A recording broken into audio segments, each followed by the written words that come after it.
Election Day is exactly 1 week away. Millions have already voted early or by mail, and millions more are expected to vote on November 8th. Races in battleground states like Pennsylvania and Georgia are crucial as they could help determine control of Congress. So Nikole Killion is in Atlanta with the latest on voter turnout there. Nikole, good morning. Hey, good morning to you, Anne Marie. Well, the latest polls continue to show Democratic Senator Raphael Warnock and his Republican challenger Herschel Walker deadlocked, and turnout for early voting has been at a record pace. 1 week out from Election Day, a fierce fight to the finish. It is up to us to get out and vote, to put the right people in, not just Herschel Walker, because I'm going to win. Between Senate GOP challenger Herschel Walker and Democratic Senator Raphael Warnock. I think that the differences between me and my opponent are stark. I think character matters. If the choice is so stark, why is this race so close? I think that many people in our country and in our state are often either wearing a blue jersey or a red jersey. And you look at Herschel Walker, you see a study in contrast. Hi, Aaron. With 7 days to go, there's a full court press to get out the vote, particularly among African Americans, who make up about a third of the state's electorate. From a Souls to the Polls caravan. It's more like think of a church picnic or church homecoming, family reunion. We all do it together. To college mixers. We got 12 days. Latasha Brown is a co-founder of Black Voters Matter, which has launched a bus tour in key battlegrounds. It's really important that we send a message, not only that we won't back down and we won't black down, but that there is a new coalition rising. While the Peach State has seen record turnout in early voting, there are lingering concerns after a new voting law took effect last year that allows unlimited challenges to the voter rolls. Travis Barber says he got a red flag when he recently tried to cast his ballot, one of more than 64,000 voters whose eligibility was challenged this year under the new law. I was embarrassed. I had to be called to the side while everybody else is coming through their processes 1, 2, 3. Brad Raffensperger is Georgia's Secretary of State. Well, I've been very clear on that. We want to make sure that people are lawful, eligible voters in the state of Georgia. Well, Travis was able to vote with a provisional ballot, but the Secretary of State acknowledged that there have been a number of frivolous challenges, and so they may consider additional reforms. Anne Marie. All right, Nikole, so a few questions for you. What more can you tell us about this new voting law in Georgia and how it could impact the election?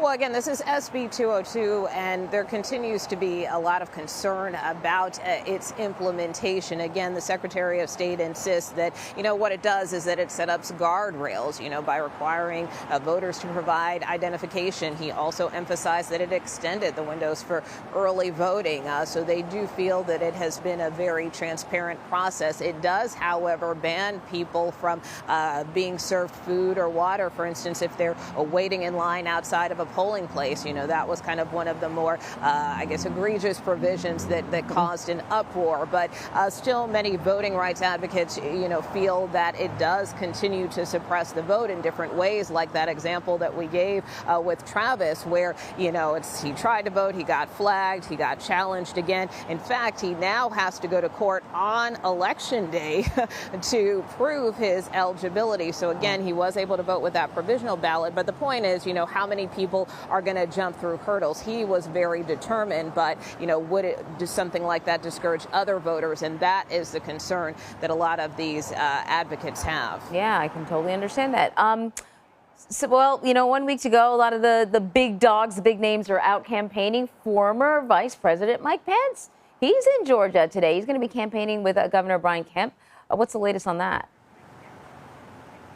Yeah, that's right. And interesting to note that he's campaigning for Governor Kemp, won't be campaigning with Herschel Walker, who is doing his own series of events today. But as you know, there was quite a divide in the primary between the former president, Donald Trump, who backed Kemp's primary opponent, and then, of course, former Vice President Pence going with Kemp. So, they do have that bond. And, Kemp has really tried to put some distance from the former president, as has the former vice president. So kind of no surprises there that the former vice president would kind of come in to campaign for Kemp. But again, this is about, presenting those closing arguments, really trying to shore up the base, even though Kemp has consistently been leading in a lot of the polls here in Georgia. So he does expect to bring in some other big Republican names this week, including Arizona Governor Doug Ducey and Chris Christie, the former governor of New Jersey.